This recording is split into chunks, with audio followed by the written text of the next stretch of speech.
se o Brasil fecha um acordo de exploração desses minérios, dessas terras com os Estados Unidos, me parece que do ponto de vista comercial, o Brasil vai ficar ali no 0 a 0 com os Estados Unidos. O próprio tom e o próprio estilo já carregam dentro de si uma espécie de baixada de bola. Já carregam em si uma baixada de bola, e eu acho que pra mim isso tá muito tranquilo pra colocar. Saiu um relatório da Eurásia, a gente tem acesso aos relatórios da Eurásia, falando assim, ó, o mais provável é que pare no Xandão ou no máximo chegue nos outros ministros, mas que as sanções da lei Magnitsky não incidam sobre instituições bancárias brasileiras que mantiverem negócio com eles, porque aí o problema volta a ficar colossal. Aí a gente tem quase um bloqueio continental norte-americano contra o Brasil, tá? Eu volto a colocar, a coisa se torna muito complexa e muito complicada, inclusive a gente discutiu isso num podcast que a gente gravou pro Valete Plus. Os ministros, portanto, ficam numa posição em que eles terão que fazer uma defesa do Alexandre de Moraes, porque defender o Alexandre de Moraes é, em última instância, também defender a autoridade com os superpoderes que o STF dispõe sobre os demais poderes e sobre a nação brasileira. Mas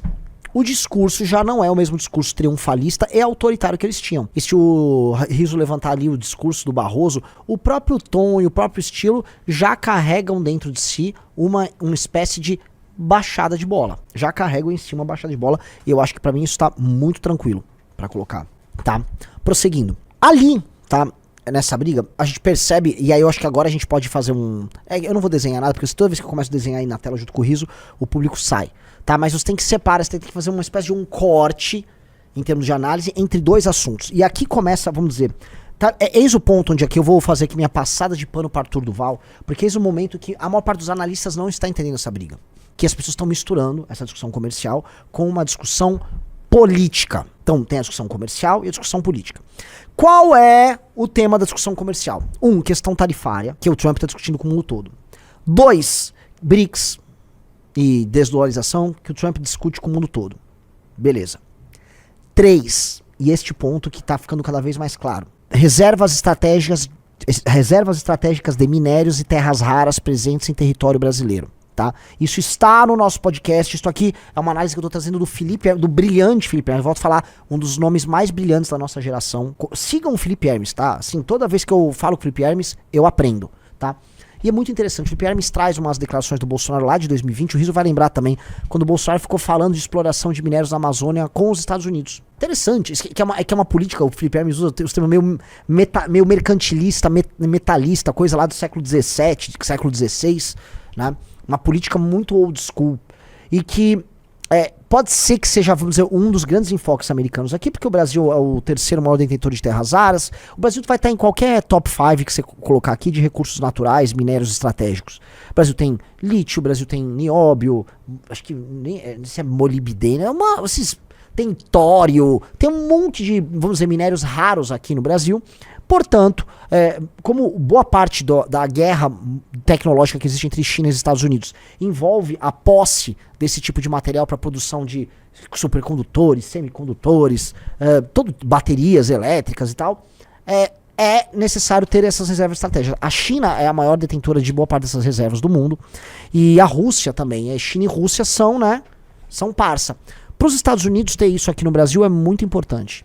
Então, me parece que essas negociações vão se encaminhar para isso na área comercial. Então, na área comercial, se o Brasil cede em temas tarifários para os Estados Unidos, se o Brasil tira o pé no discurso pró-BRICS, tá? E se o Brasil fecha um acordo de exploração desses minérios, dessas terras com os Estados Unidos, me parece que do ponto de vista comercial, o Brasil vai ficar ali no 0 a 0 com os Estados Unidos. Não sei se o Rafael Almeida Riso concorda. E tem mais um ponto que tá lá na nossa análise do dia 9 de julho. Aliás, eu volto a colocar aqui, se quiserem julgar, porque tem um monte de hater bolsonarista que veio tirar. Eu recebi um monte de mensagem.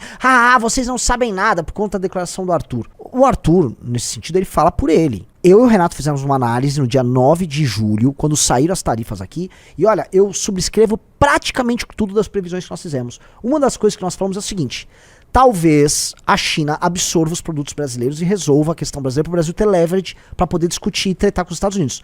Mas pode ser que, dado que o Xi Jinping tá de saco cheio do Lula, a China não venha ajudar o Brasil. E se a China não ajudar o Brasil vai ter que cair no colinho e negociar ele próprio com os Estados Unidos. O Riso pode levantar aqui, por favor, não perde essa notícia, mas me levanta outra. A notícia é que a China avisou que não vai absorver os produtos brasileiros. Então a China não vai, de maneira alguma, absorver esses produtos. Portanto, nós vamos ficar numa situação muito complicada, em que, né, no fim do dia, a China viu a gente se tornar uma espécie de cadela geopolítica enfrentando o mundo, e agora que a cadela tá toda complicada, a China, pois é, né, é da vida, né, isso é muito ruim, isso diminui o poder de negociação do Brasil, e aí nos obriga a ter que jogar o jogo ali com os Estados Unidos da América, em outros termos, e os termos são termos muito desvantajosos, tá. Você não conseguiu achar a notícia? Não tô achando. Bom, tudo bem, isso aí já tava rodando hoje de manhã. Retornando então, o que nós comentamos ali, né, e que vai se juntar com esses pontos Geraldo Alckmin é o principal interlocutor brasileiro, o chanceler brasileiro falou com ele, então, lembra que eu comentei, o Eduardo Bolsonaro não queria deixar o Brasil chegar a conversar com, vamos dizer, membros do governo americano. O que está demonstrado o Brasil está conversando com membros do governo americano, e, poxa, o Lutnick, que é um dos caras responsáveis, inclusive, pela expulsão do Elon Musk do governo americano, não sei se você está sabendo disso, se vocês procurarem no Google aí, Lutnick e Musk, o Musk foi tocado para fora do governo por uma união de dois ministros, dois secretários do... Aqui, ó. Não é essa, que essa aqui é no ano passado, tá? Aqui já... Enfim, é só depois procurar, porque o Lutnick, ele vem como um aliado do Musk e ele termina com um dos caras que bota o Musk pra fora, tá? O Lutnick, ele ganhou muita projeção dentro do governo americano, e agora ele foi colocado para discutir com o Geraldo. Se o Geraldo teve acesso ao Lutnick, que é um dos pais dessa estratégia nova do governo americano, porque, assim, os Estados Unidos estão tratando de verdade do tema com o Brasil. E o Geraldo teve com o Lutnick, ele começou a tratar, com o Lutnick veio essa conversa sobre terras raras, e depois quando o chanceler brasileiro foi aos Estados Unidos essa semana conversar com o governo americano, o tema que ele falou que ele levantaria seria qual? Salvar alguns setores e ganhar tempo. Pois bem, bota essa notícia na tela agora, essa aí. Veja só o que o Geraldo fala. Alckmin disse que negociação não terminou. Começa hoje, que foi o que o Brasil pediu.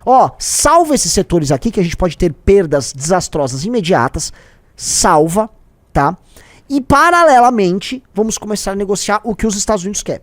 O que os Estados Unidos querem é uma coisa que é muito triste. Eu comentei hoje, o Orlando também comentou comigo, que é, assim, como a gente não tem nada pra entregar aqui, ou aqui, a gente tem que entregar o que tá debaixo do chão. Ou seja, vamos espoliar os nossos recursos naturais. Como a gente não tem grandes produtos, ou grandes ideias, ou uma grande estratégia, e como a gente não tem força militar, o que a gente não tem, Riso? O Riso, enfim, não é possível que você é um cara muito inteligente, acho que às vezes não presta atenção. Se você não tem força, e você não tem cabeça, você não tem soberania. Você não tem poder sobre o próprio território. Então os Estados Unidos estão conduzindo, e pode ser que a coisa termine em, eu vou minerar os seus recursos aí em condições econômicas muito especiais, e você segue a vida. E agora que a China avisou, Brasil, é com vocês. Rapaz. Lembra que eu falei ontem que era humilhante? É humilhante. Eu fiquei muito feliz ontem, mesmo, tá? Porque a live começa num tom que muita gente falou que estava apocalíptico. Aí depois a gente descobre a natureza da tarifação. Os Estados Unidos, pelo menos metade da pauta de exportação brasileira ficou livre de tarifação. Mas que isso é um instrumento para ganhar tempo para negociar o que realmente interessa. Então a nossa live ontem tem todo o mood, tem todo o clima, e hoje a gente tá botando a bola no chão e falando, ok, é isso que está acontecendo. Mas aqui eu tô fazendo corte. Este corte comercial, vamos dizer, nos faz crer que as coisas vão se encaminhar para alguma solução nessa área. Agora, o outro lado da linha. Qual o outro lado da linha? A linha política. Na linha política, é ali que eu acho que há uma atuação mais forte, não do Lutnick, mas do Marco Rubio. Então, a gente percebe o Lutnick e o corpo diplomático americano atuando muito forte no lado comercial. E no lado político, é o Marco Rubio, e me parece que é ali que atua também a turma do Paulo Figueiredo e do Eduardo Bolsonaro, certo?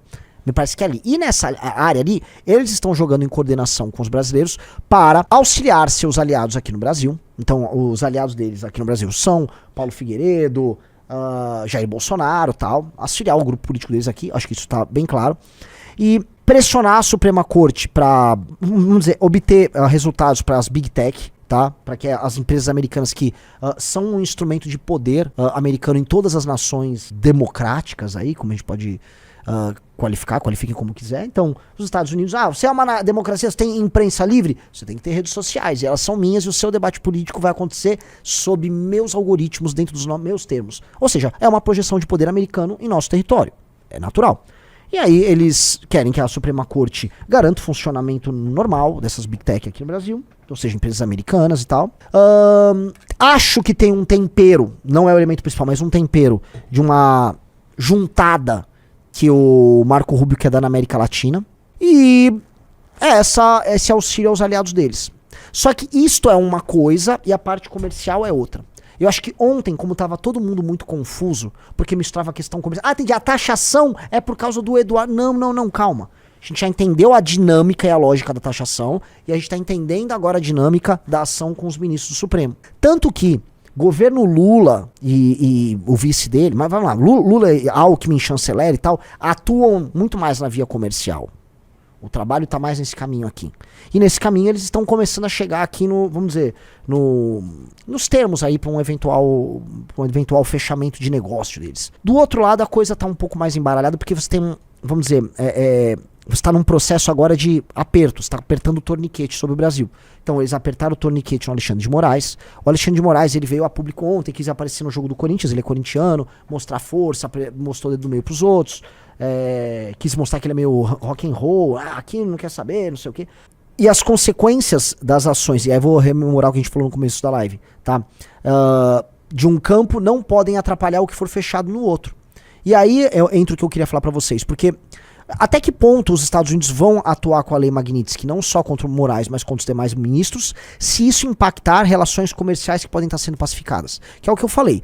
A força da lei Magnitsky concreta vai incidir sobre os ministros do STF apenas se as empresas brasileiras que têm negócio com empresas americanas, maiormente bancos, instituições financeiras, toda a parte de captação de crédito internacional, participação no SWIFT, tudo, se eles forem alvo de sanção. Se eles não forem alvo dessa sanção, o Alexandre de Moraes vai continuar tendo conta no banco, ele não vai abrir uma conta no Spotify, ele vai... Cara, ele usa a conta da... quem quiser, abre como... Né? Todas essas coisas você dribla. Definitivamente eles são pessoas ricas, essas galera do STF. Eles não vão ficar tão atrapalhados assim, tá? A vida meio que vai rodar pra eles ali. E eu acho que esse é um preço que eles estão dispostos a pagar nessa briga pra não perder um poder local muito grande por conta de um problema internacional que vai ter algum limite. E outra, pode ser que esse governo Trump não se reeleja, pode ser que os democratas voltem, certo? E aí ele que vai permanecer muito tempo na Suprema Corte, muda o status de poder dele. Eu acho que hoje pra eles esperar é o jogo. Curtiu esse corte do Análises Renais com Renan Santos? Então curta e inscreva-se no canal para receber diariamente os vídeos. Link do vídeo completo na descrição.